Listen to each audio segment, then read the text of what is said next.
Hi! It's me. I'm Josh. You know me. We've met. I've read to you before, probably. But this is Facebook Live! Say hello to the Munchkins.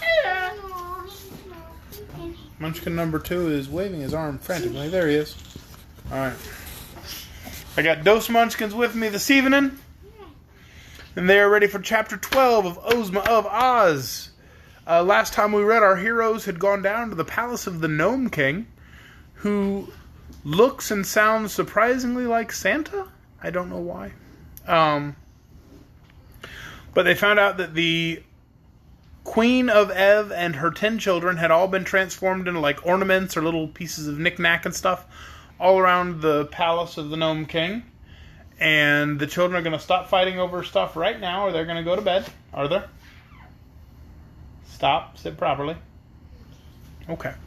Sorry, I hate having to do that in the middle of the videos, but that's live for you. But he told Princess Ozma if she wanted to, she could go in and choose 11 things, and she touches them and says, Ev. And if they are if they are a member of the royal family of Ev, they'll be transformed into their normal selves, and she will have rescued them. But if she fails on all 11 guesses, she becomes an ornament or knickknack in his palace.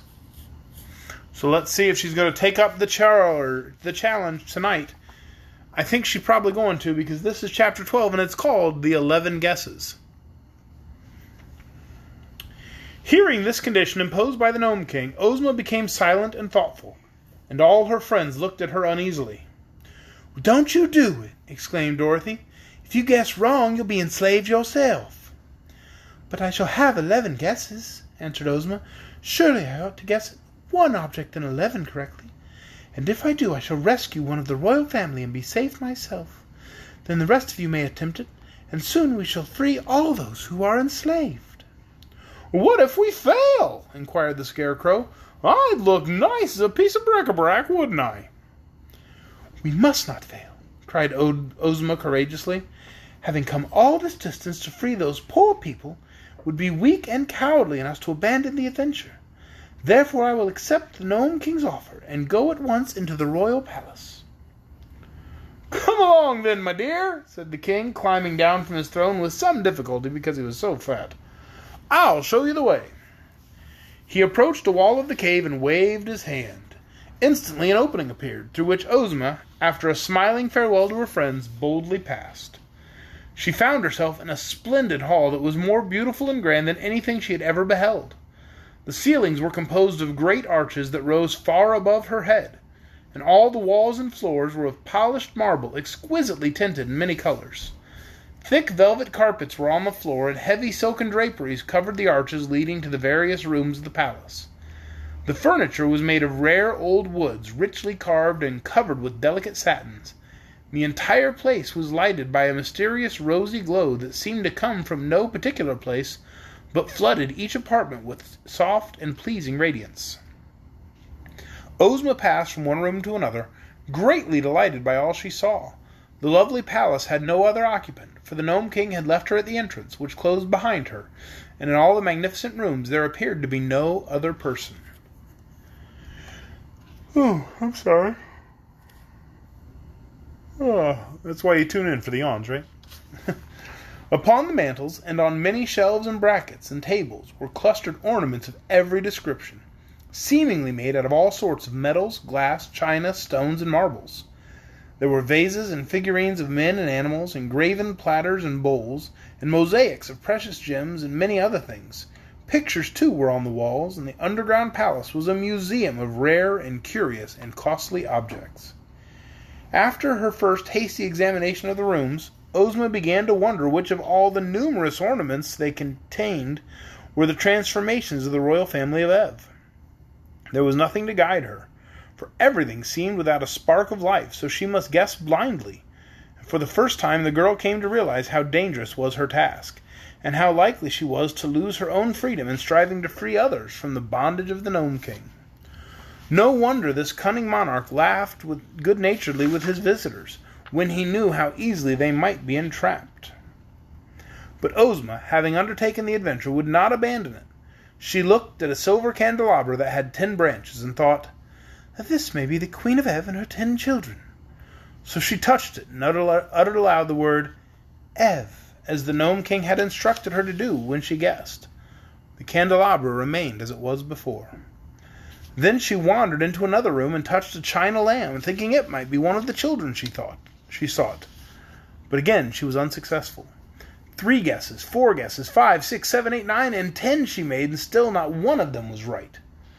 The girl shivered a little, and grew pale even under the rosy light, for now but one guess remained, and her own fate depended upon the result. She resolved not to be hasty, and strolled through all the rooms once more, gazing earnestly upon the various ornaments, trying to decide which she would touch. Finally, in despair, she decided to leave it entirely to chance.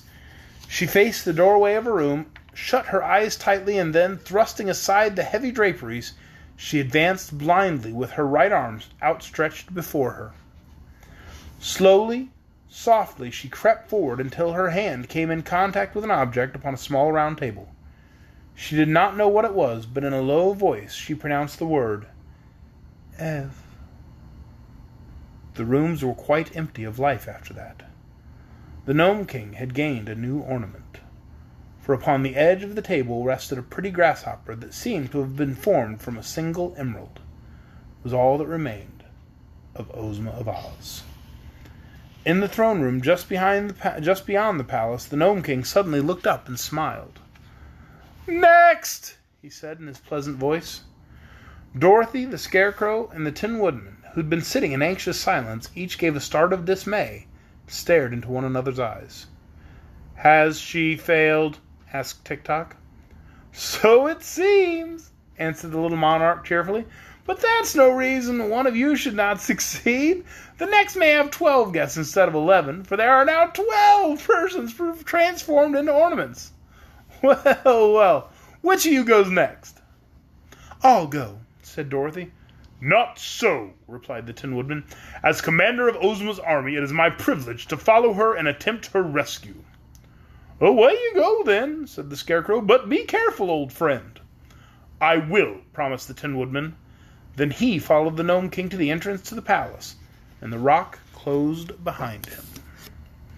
And that is the end of Chapter 12 of Ozma of Oz. Ozma is now an emerald grasshopper in the Gnome King's palace. Let's see the next chapter. The next chapter is Chapter 13, The Gnome King Laughs. That's worrisome, because that sounds like the Gnome King's going to be in a good mood, which means he's probably getting more ornaments. Are our heroes all going to end up as ornaments in the Gnome King's castle? That would be terrible.